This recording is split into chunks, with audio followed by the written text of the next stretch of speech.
どうも、クービーチャンネルです。今からですね、バンテックさんの最新キャンピングカーコルドリーブスで車中旅に行ってきます。これは僕の愛車軽キャンピングカーインディ727なんですけど、一回りいや二回り大きいキャンピングカーでキッチンカウンターがあり、換気扇もあるマンションのような空間です。その最新のキャンピングカーは神戸にあります。今から行ってきます。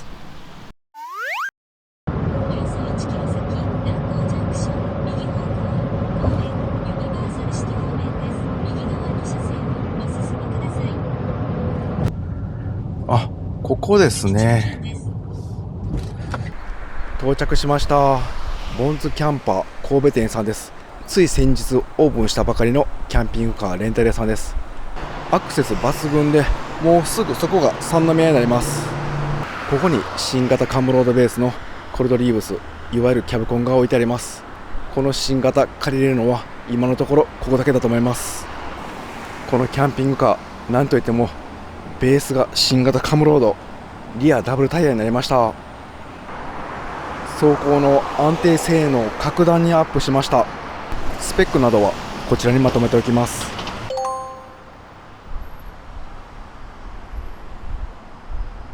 内装はここにキッチンカウンターがあります。めっちゃ広いです。早速見ていきます。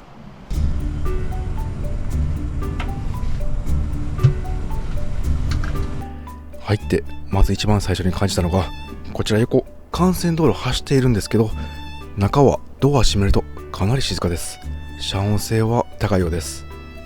そしてリアエントランスなんで、このソファーがめちゃくちゃ広いです。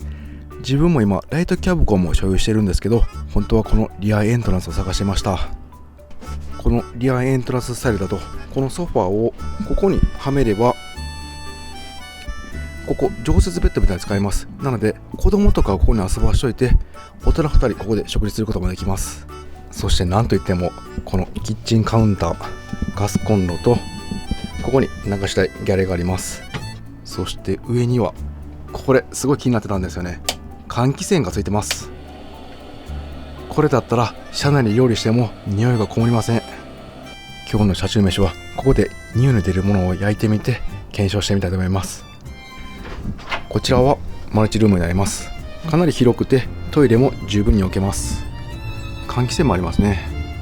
バンクベッドなんですけど、ここを引いて、で両サイドパタンって倒すと一番広いモードになります。でサイズが 1870×1870mm とかなり広いバンクベッドになってます。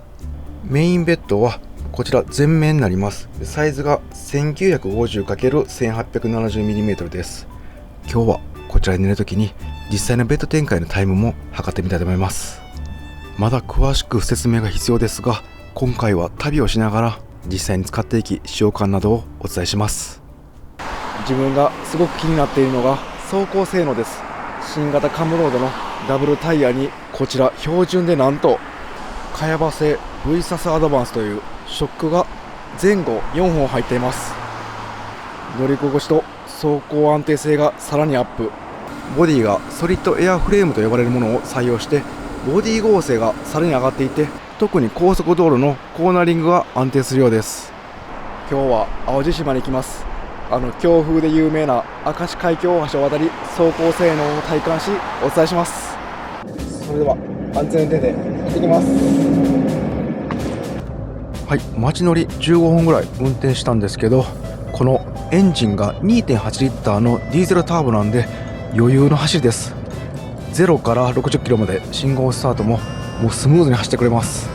上り坂でもほんの数ミリアクセルを踏み出すだけで速度をキープしてくれます。このベースの新型カムロードなんですけど、前は4速 AT でした。で今回から6速 AT になりました。なので高速道路の静粛性も上がっていると思います。変速ショックもほとんど感じないので、これは快適です。高速道路の走りが楽しみです。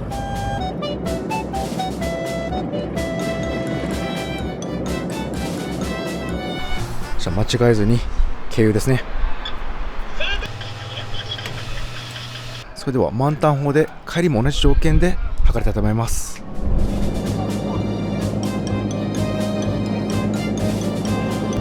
現在80キロ巡航しております。でもうすぐですね、明石海峡大橋入りますんで、そこで風の煽り体制体感します。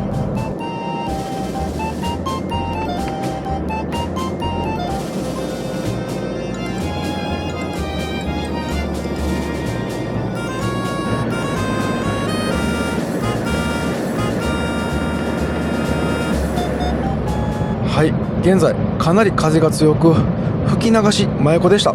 なのでハンドルを両手で持ってないと車体が流されます。速度は制限速度の80キロです。時折強い風が当たった時に車体が揺れます。やっぱりダブルタイヤといえどもキャブコンは風に弱いですね。ただですね、吹かれた方向の反対にステアリングを軽く切ってあげるとまっすぐ走ってくれますので、慣れれば問題ないかなと思います。これ以上風が強くなると、こういった明石海峡大橋のような風が強いところは走行を控えた方がいいのかなと思いました。ちょっとトイレの休憩したいのと、一度合流加速タイムを測りたいんで淡路サービスエリア寄ります。トイレ終わってからご飯食べたりコーヒー飲んだりしたかったんですけど、今日連休中ですごい人多いんで、もう先に進みます。はい、じゃあ40キロから80まで加速します。せーの、はい。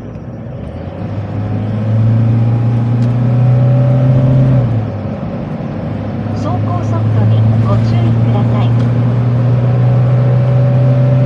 はい、少し上り坂だったんですけどスムーズに加速してくれました。やっぱりかなりパワーありますね。高速道路のどんな合流でもどんな上り坂でもこのぐらいパワーがあればストレスなく走ってくれると思います。この新型カムロード、燃料タンクが80リッターから60リッターに下がりました。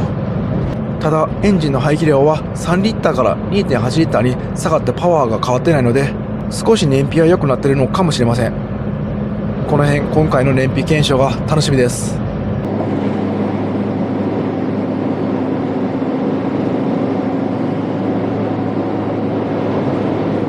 はい、それでは高速道路降ります。ここのコーナリングですね、体感してみます。結構きつめです。やっぱりそうですね、やっぱりシングルタイヤよりこっちのダブルタイヤの方がロールは少なかったです。この辺はさすがダブルタイヤという感じですね。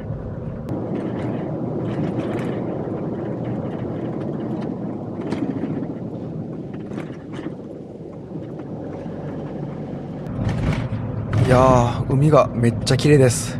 ここは淡路サンセットラインという夕日が綺麗な海岸線になります。まずは旅の醍醐味、地元の食材を買ってきます。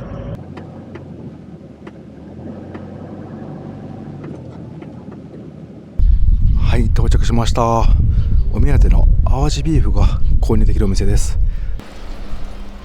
淡路ビーフ奮発して買ってきました。なんかお肉を柔らかくできる製法、穴開けるのをやってくれました。それではこのキッチンすぐ横の冷蔵庫で保管しておきます。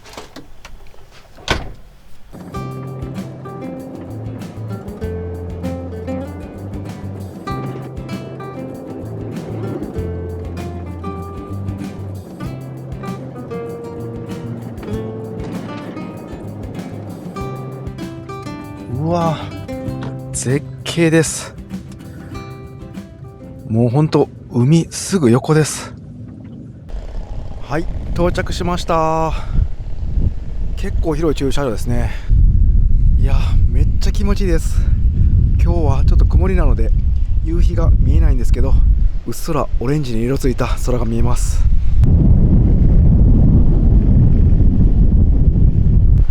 駐車場のすぐ横に公衆トイレもあります。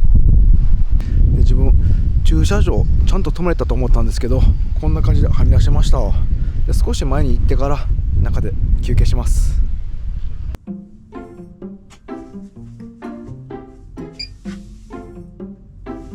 いや、窓から絶景が見れます。めっちゃ綺麗です。このリアの窓が海側なんですけど、もう本当に貝が飾ってるみたいですね。来てよかったです。現在の車内の温度が 23.9 度です。もう車中泊にはちょうどいい季節になってきました。で、少しだけムシムシしますんで、窓開けて外の空気取り込みます。コルドリブスの電気系なんですけど、このセカンドシートの下に鉛バッテリーが3つ入ってます。これ標準装備です。そしてこの新型カムロードの走行充電オルタネーターがなんと 12V130A 発電します。ワットアワーに換算するとマックス 1560W 走行充電可能になります。えぐい量ですよね。やっぱりこの新型カムロードはキャンピングカー専用に設計されたベース車両なんで、発電量や足回り強化されていて、各ビルダーさんが採用されている理由もわかります。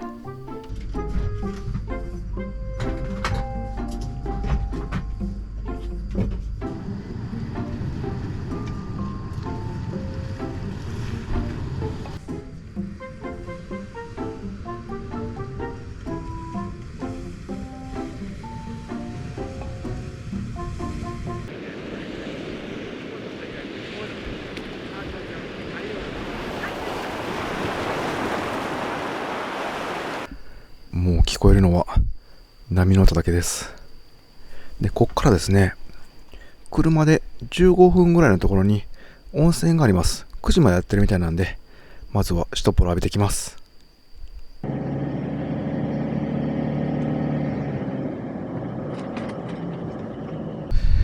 天然温泉変わりの湯。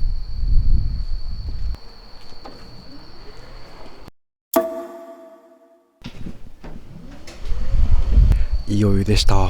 露天風呂たくさんあり広かったです。サウナもあったんで、2回水風呂と交互に入って整ってきました。よ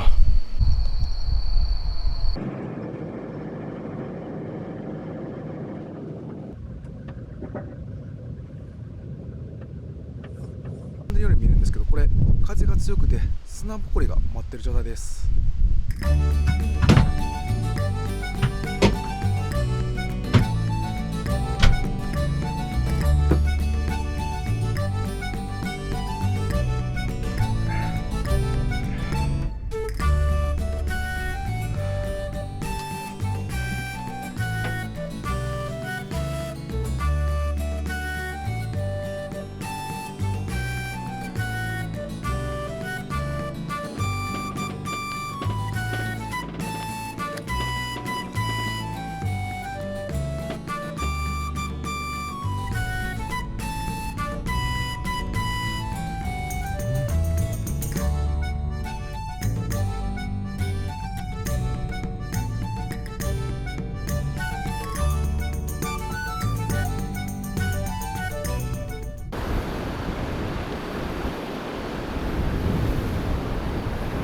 こちらの換気扇の検証をしていきます。車内で料理するものからしたら、この換気扇は本当に興味あります。自分もすごい興味ありました。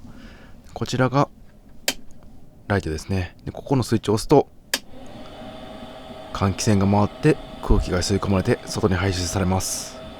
音は結構しますね。今回こちらでこのステーキ淡路ビーフを焼いて、この換気扇が本当に使えるものか徹底的に検証します。まずこの換気扇なんですけど、どんな作りになってるでしょうか。一回外してみます。ここの網を外すと、こんな感じでダクトになってますね。で、このダクトが紙で取り替えれるようになってます。これはすごいですね。もしも汚れてもこれを変えればまた新しくなります。ちなみにこの換気扇も標準装備です。調理の前にこのキッチン収納がすごいんです。ちょっと紹介します。まずここにコンロ2つで、これがギャレですね。で、この下が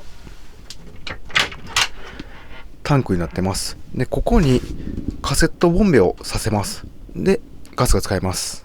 その横電子レンジがあって、この下はすごい大きいスペースの収納になってます。そしてギャレーの横、ここの収納がすごい使い勝手良さそうです。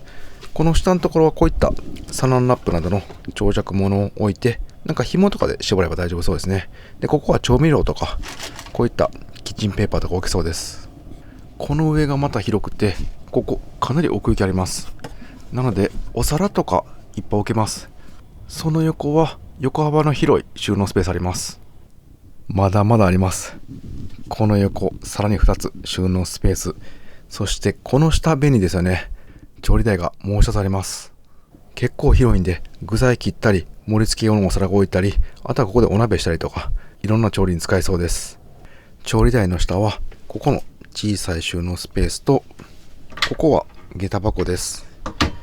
そしてもう一個大きめの収納がここにあります。これ結構広いですね。もうなんやったらお米袋ごと4個ぐらい置けそうです。この床なんですけど、これ防水仕様になってます。で、これ線がありますんで、これ取ると冷たい風来ていますんで、外と繋がってます。なのでここで水流しても排水できそうです。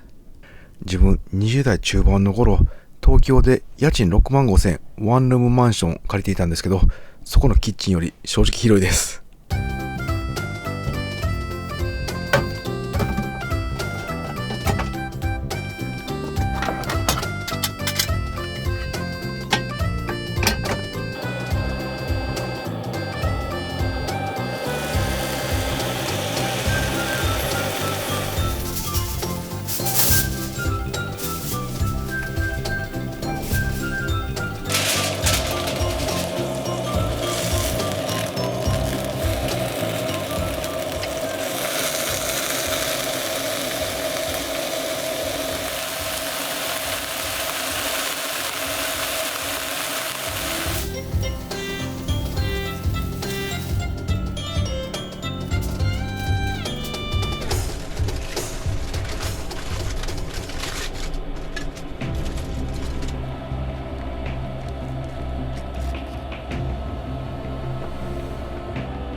いただきます。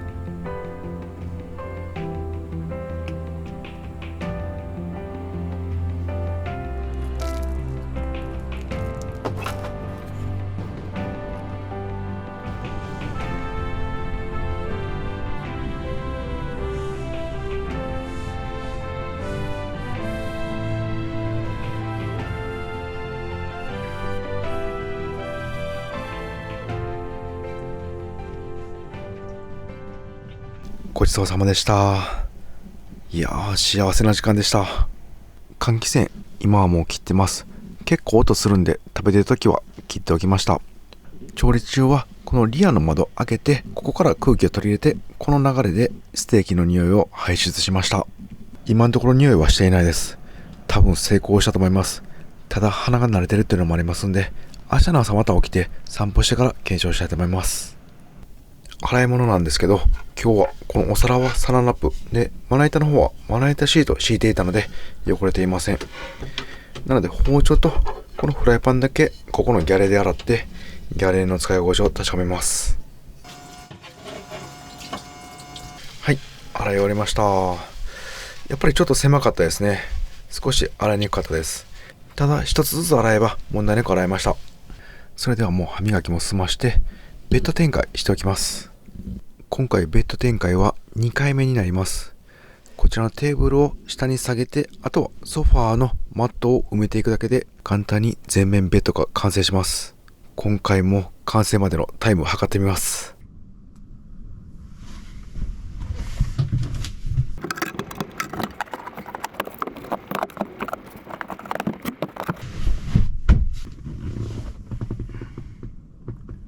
1分2秒でした。かなりベッド展開はやりやすくて早かったです。もう本当にテーブルを下に畳んだ後ははめ込むだけなんで、なんかやってて気持ちよかったです。ベッド展開してみて少し気になる点がありました。ここの角なんですけど、収納があるんで出っ張ってます。なのでここに縦にこうやって寝ることができません。で、横に寝るか、もしくはここのソファーの方で縦に寝るかですね。かなり広いフルフルあったなスペースができました。大人2人子供1人の3人家族ちょうど良さそうです。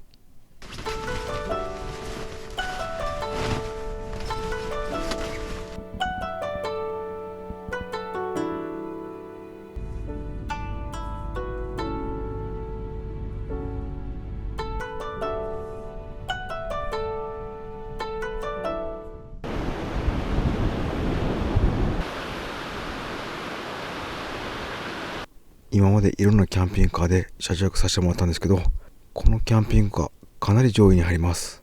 デメリットがあんまり見つからないんですよね。車中泊のノウハウや今までお客様の声を反映してきた証拠だと思います。明日あと1日過ごしてみて換気扇の威力はどうだったのかお伝えしたいと思います。それではおやすみなさい。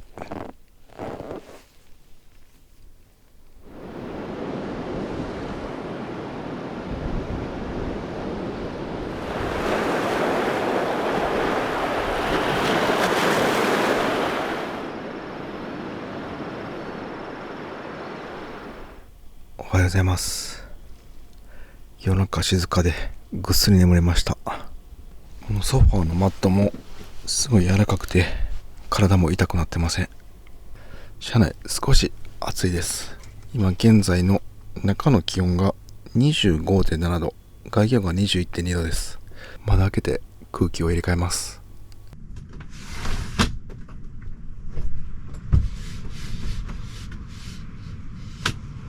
少しひんやりとした風が入ってめっちゃ気持ちいいです。すごい海の匂いがします。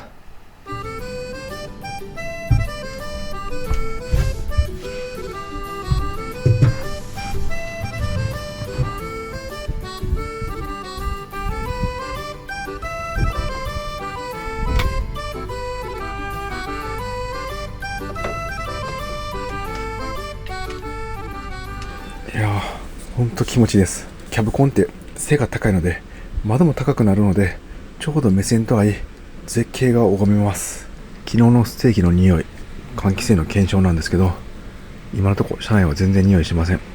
一回散歩してまた入ってきてから再度確認したいと思います。今日も結構風が強いですね。海が少し荒れています。こうなると休憩スポットとして最高ですね。この向こう岸ですね。兵庫県明石市がうっすら見えます。あ、全然匂いしないですね。いや、この換気扇すごいですね。実力は本物です。車中飯で匂いとか残るのが嫌な方はかなり有効だと思います。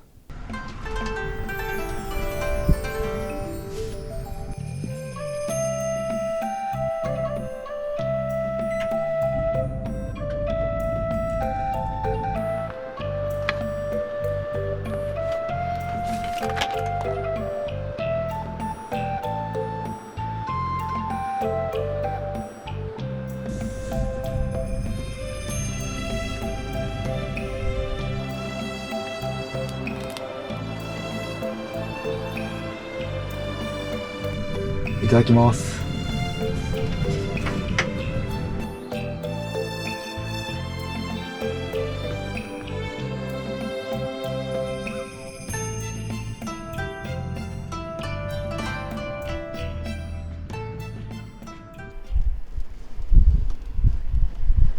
はい、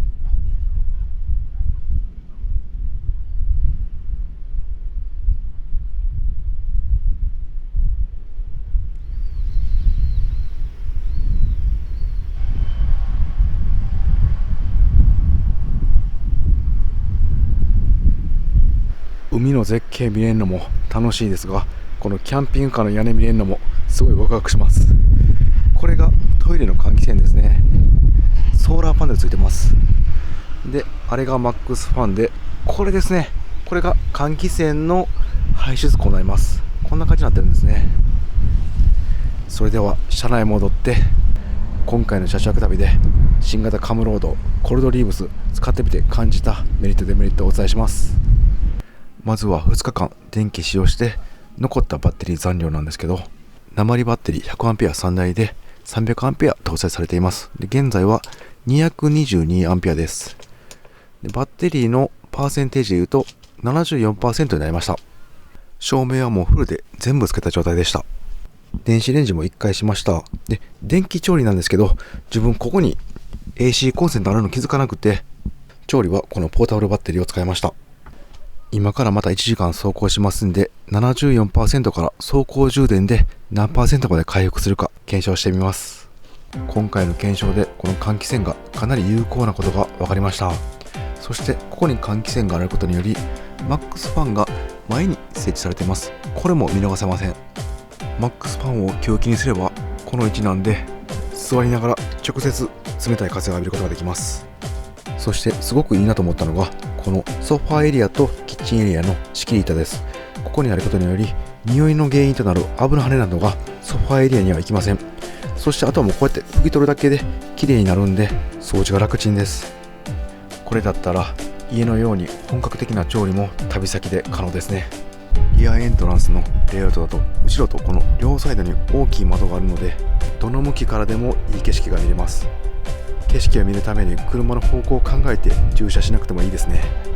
バンテックさんのホームページ見ると、納期はなんと6ヶ月です。キャブコンは人気で普通は1年以上かかります。これは本当なのか、バンテックさんにメールで問い合わせしました。しかしまだ返信ないので、返信が来たら現在の最新納期動画に入れておきます。その他メリットはたくさんありました。収納が多かったり、このロックも片手でワンタッチでできます。外部収納も大方です。運転席から主電源を消せるのも便利でした。細かいメリットはたくさんあったんですけど、動画長くなってしまうんで最初の3つだけにしておきます。このギャレーが少し小さいのが気になりました。やっぱ洗い物が少しやりにくいなと思いました。自分がもしこのリアエントランスキャブコン所有したら、一人使いの時はこの常設ベッドモードで使おうと思ってたんですけど、ここに収納の出っ張りがあるんで足伸ばせないんですね。寝るとこんな感じで少し曲げないといけません。でこっち側にすれば大丈夫なんですけど、ちょっと狭いかなと思いました。ちなみにここはクローゼットと収納になってます。これも便利なんで悩ましいですね。次感じたデメリットなんですけど、セカンドシートここに背もたれがあるんで、この運転席の方に行こうと思うと、このちょっと前にしてこの隙間を行かないといけません。雨の日や怖い場所など外に出たくないときはウォークスルーかなり役立つので、少しこれは気になりました。このリアのダブルタイヤで高速時のコーナリングがやはり安定しました。これは安心ですね。そこそこのスピードでも曲がることができました。一方風の煽りやはり気になりました。昨日明石海峡大橋かなり風強かったんですけど揺れました。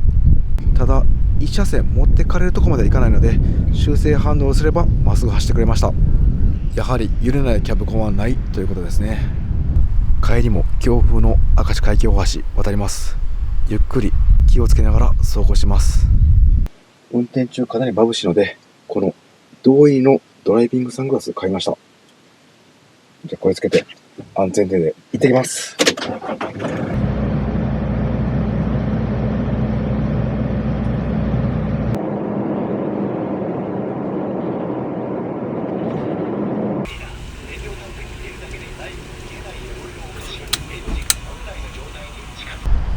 はい、無事戻ってきました。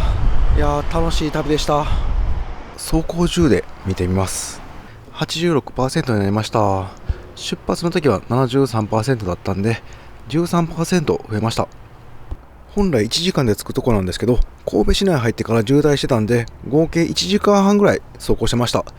それではご視聴ありがとうございました。